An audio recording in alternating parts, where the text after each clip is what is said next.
আজ পর্যন্ত কোনোদিন মুসলমানদের উৎসব শবে বরাত একটা হিন্দু মসজিদে দেখার জন্য আসলো না।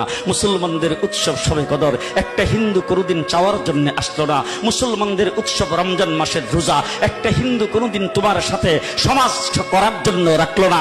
একটা হিন্দু কোনোদিন তোমার ঈদের নামাজে আসলো না। একটা হিন্দু কোনোদিন তোমার সাথে জুমার নামাজে অংশগ্রহণ করলো না।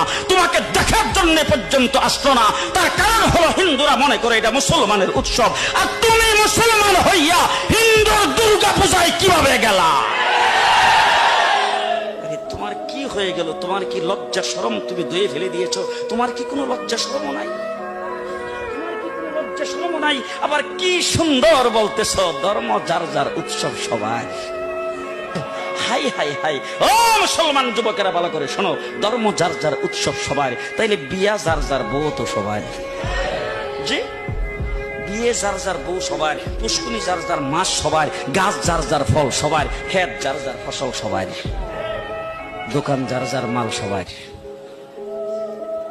এখন ঘুমাইছে কি কথা বলেন না কেন?